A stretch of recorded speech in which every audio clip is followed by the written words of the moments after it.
I'm going to reveal to you the prayer that bent reality itself. The one Jesus spoke over 5 loaves and 2 fish. The one that fed 5,000 bodies from almost nothing. But here's the question that will shatter everything you thought you knew. What if that miracle wasn't about food at all? What if it was about awakening the divine mechanism hidden inside matter? What if the 12 disciples didn't just witness a miracle? They learned the formula, the exact words, the precise vibration.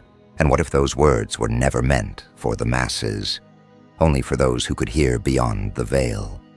You are here because something inside you remembers. You are here because you've always known the stories were codes, and today the code breaks open. Let me tell you what they don't teach in Sunday school. Let me tell you what the councils buried, what the bishops burned, what the orthodoxy locked away behind marble altars and golden gates. The feeding of the 5,000 wasn't just a campfire story. It was an initiation, a demonstration of what happens when a human being fully awakens to the pleroma. When the divine spark inside remembers its true name. When the monad speaks through flesh. Jesus didn't just bless bread, he transmuted it. He didn't just pray, he invoked. And the 12 who stood closest didn't just watch. They listened, they memorized, they carried that prayer into the world like a torch in the darkness. But here's what happened next. The prayer was hidden, encoded, wrapped in parable and symbol so the Archons couldn't steal it, so the Demiurge couldn't corrupt it, so only the initiated could decode it. And you, Seeker, are about to become one of the initiated. Let's go back, not to the sanitized version they gave you in Sunday school, but to the real scene. The desert heat, the dust, the hunger. 5,000 people gathered on a hillside because they heard something in his voice that their souls recognized. They didn't come for bread. They came because they were starving for gnosis, for truth, for the remembering. And Jesus knew this. He knew they were souls trapped in the prison of matter, souls who had forgotten their origin in the pleroma, souls ruled by the archons of hunger, fear, and survival. So he did something the Demiurge never expected. He showed them that matter obeys spirit, that reality is not fixed, that the laws you think are absolute are only agreements made by sleeping minds. The 12 stood in a circle around him. This is important. They weren't just observers. They were conduits, a sacred geometry of human bodies forming a channel for divine power. And in the center, 5 loaves, 2 fish, symbols, seeker, not just food. 5 is the number of the human being, 5 senses, 5 fingers, 5 points of the pentagram, the microcosm reflecting the macrocosm. 2 fish represent duality, spirit and matter, light and shadow, the tension that holds creation together. And Jesus took these symbols in his hands.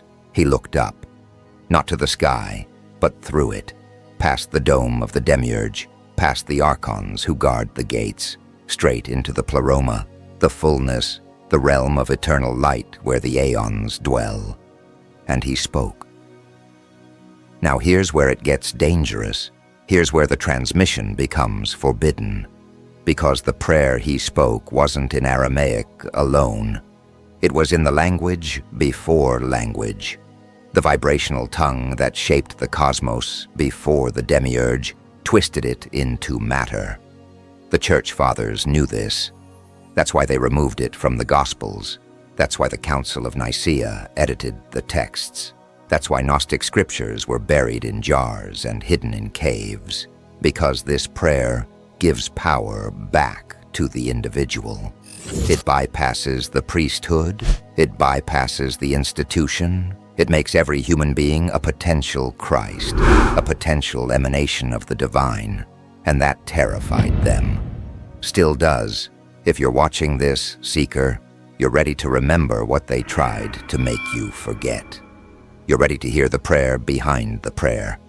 So let me break it down, not word for word. Because the words alone mean nothing without the understanding, but piece by piece, layer by layer, movement by movement. Movement 1, the recognition. The prayer begins with recognition, not gratitude, recognition. Jesus looked at the loaves and fish and saw them not as objects, but as condensed light, frozen consciousness. Matter is just spirit that forgot itself. The first movement of the prayer is remembering this, speaking to the substance itself, calling it back to its true nature. In Gnostic terms, this is the awakening of the divine spark within all things. Every atom contains the memory of the monad. Every particle of bread carries the blueprint of the pleroma. Jesus didn't create food from nothing. He reminded the food what it already was: infinite, abundant, unbound by the false laws of scarcity, the archons programmed into this reality. The first words of the prayer, then, are not spoken to God above. They are spoken to God within. You are not what you appear to be. You are light disguised as matter. Remember. And here, seeker, pause for a moment. If this resonates with you, if something inside you is trembling with recognition, then do something radical. Subscribe to this channel. Because what we're doing here at the Gnostic Archive isn't entertainment. It's transmission. It's the recovery of the hidden teachings. And every time you return, you're choosing remembrance over sleep. You're choosing initiation over ignorance.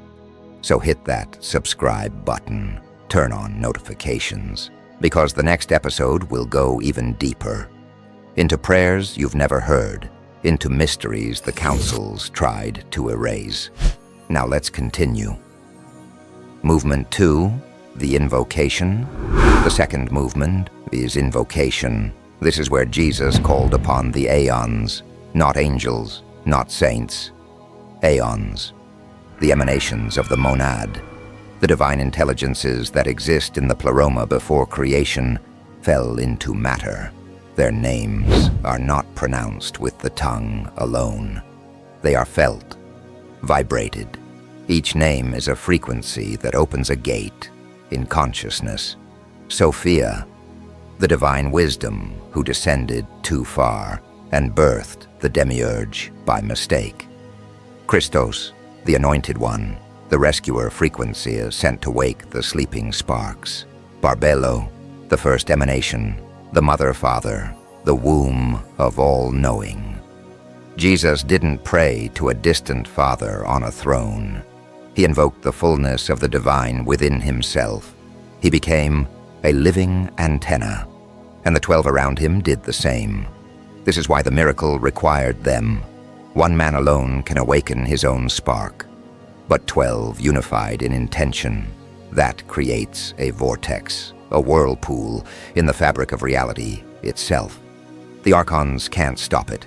The Demiurge can't corrupt it, because unified gnosis is a force that collapses false structures.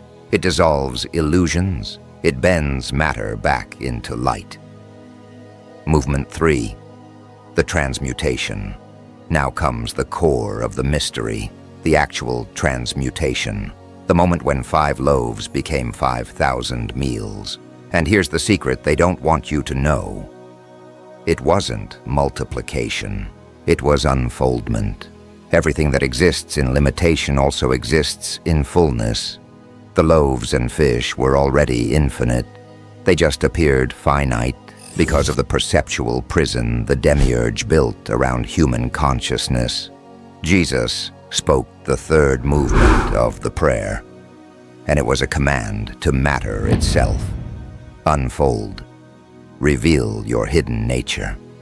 Show the abundance you've always contained.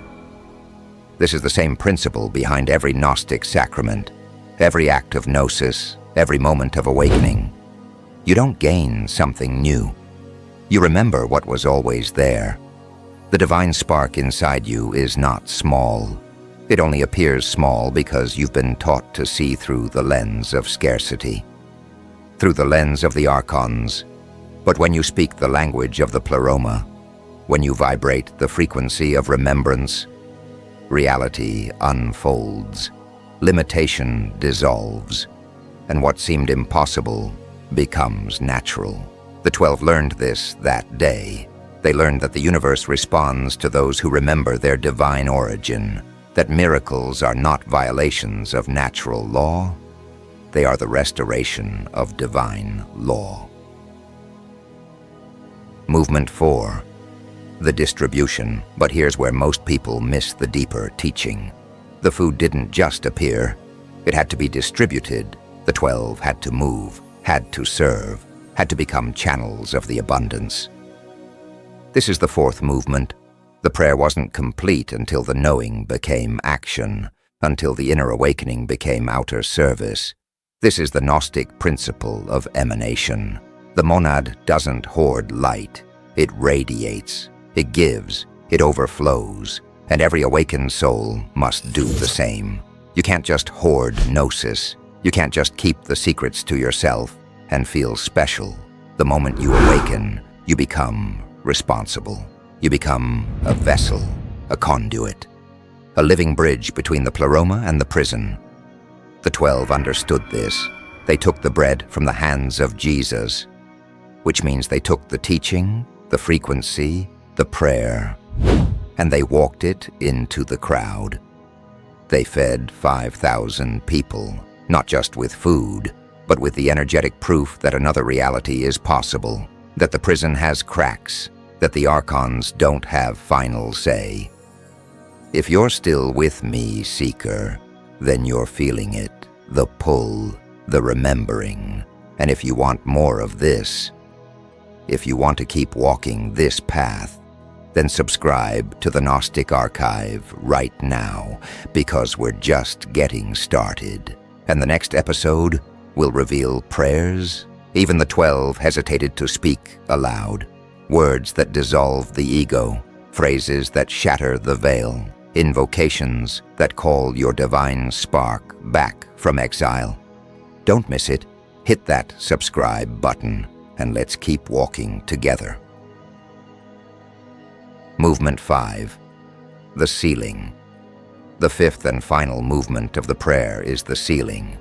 This is the most dangerous part, because after you transmute reality, after you unfold abundance, after you distribute gnosis, you must seal the work. You must close the gate behind you. Why?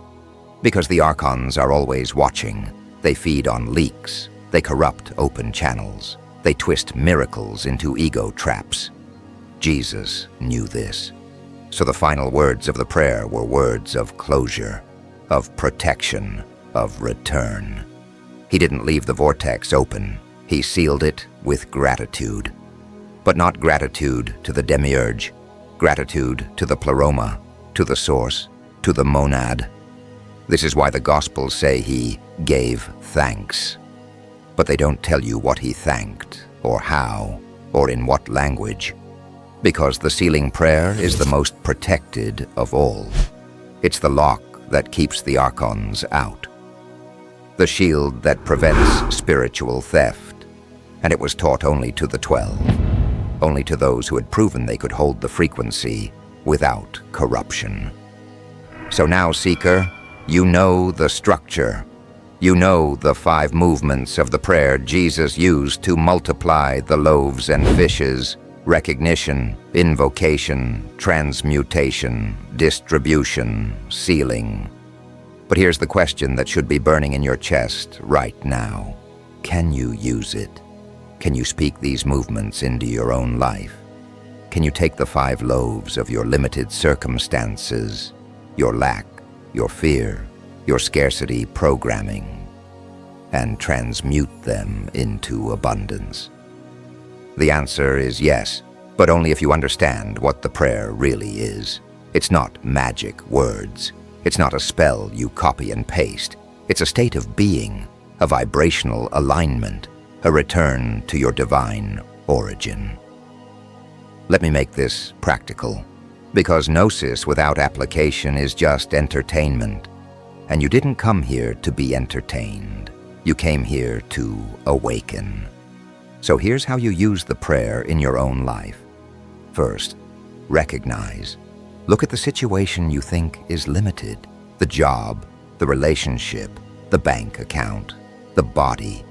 And instead of seeing it as a fixed prison, see it as condensed light. See it as a temporary form that forgot its true nature. Speak to it, not out loud if that feels strange, but in the silence of your heart, say, you are not what you appear to be. You are divine potential wearing the mask of limitation. This is the first movement, the recognition. Second, invoke. Call upon the fullness within you, not outside, within. You are not separate from the pleroma. You are an emanation of it, a spark of the monad. So speak the names that resonate with your soul. Sophia, if you seek wisdom. Christos, if you seek anointing. Barbello, if you seek the primal womb of creation. Or speak no names at all. Just feel the presence of the divine rising through your spine, opening your crown, flooding your cells with light. This is the invocation, the alignment, the tuning fork. Third, transmute. This is where you command, not beg, not hope. Command. You speak to the substance of your life and say, unfold. Reveal your hidden abundance. Show me the infinity you've always contained. And then, and this is critical, you let go. You release the need to control how it unfolds, because the Demiurge loves control. The Archons feed on your anxiety about outcomes. But the pleroma operates through flow, through trust, through surrender to the divine intelligence that knows better than your ego ever could. So you speak the word, and you step back, and you watch reality rearrange itself. Fourth, distribute. When the abundance comes, and it will, don't hoard it. Don't let your ego claim it as proof of your superiority. Give it away, serve, radiate. Become a living vessel of overflow. Because this is how the divine operates. It gives, it emanates, it multiplies through generosity. The 12 didn't eat all 5,000 meals themselves. They gave them away. And in doing so, they became part of the miracle. You do the same. And fifth, seal. Close the gate. Protect the work. Offer gratitude to the monad, to the source, to the pleroma, not to manipulate, not to bargain, but to complete the circuit. To acknowledge that you are not the origin of the power. You are the conduit, the channel, the human bridge between spirit and matter. And when you seal with gratitude, you prevent the Archons from corrupting what you've created. You lock the door behind you. You ensure the miracle remains pure. This is the prayer, seeker, not in words you memorize, but in movements you embody. This is what the 12 learned on that hillside. This is what the church tried to bury. This is what the Gnostics preserved in secret texts and hidden symbols. And this is what you are remembering right now. But let me be clear about something. This path is not for everyone. It's not for those who want comfort. It's not for those who want to stay asleep. It's for the ones who are willing to shatter their illusions, to face the Demiurge, to challenge the Archons, to reclaim their divine spark from the prison of matter. If that's you, if you feel the fire rising in your chest, then stay with this channel. Subscribe to the Gnostic Archive, because every week we're going deeper into prayers the Vatican buried, into texts the councils burned, into mysteries the Orthodoxy tried to erase. This is your initiation. This is your remembering. And you are not alone. There are others walking this path, others who hear the call, others who refuse to bow to the false gods of this world. So subscribe, turn on notifications, and prepare yourself. Because the next transmission will reveal something even the 12 hesitated to speak aloud. A prayer that doesn't just multiply bread. It dissolves the ego itself. It cracks open the prison. It calls your soul back from exile. Let me leave you with this. The feeding of the 5,000 was never about food. It was about awakening, about showing humanity that the laws they think are absolute are just agreements made by sleeping minds. That matter obeys spirit. That reality bends to those who remember their divine origin. That you are not a slave to the Demiurge. You are a spark of the monad, an emanation of the pleroma, a living fragment of the infinite. And when you remember this, when you speak from this knowing, when you align with this frequency, reality has no choice but to respond. The loaves multiply, the fish overflow, the crowd is fed, not because you violated natural law, but because you restored divine law. So go now, seeker. Take this prayer into your life, not as words on a page, but as a living practice, a way of being, a return to your true self. And when the abundance comes, when the miracles unfold, when the archons try to tell you it was just coincidence, remember this moment. Remember the hillside. Remember the 12. Remember the prayer.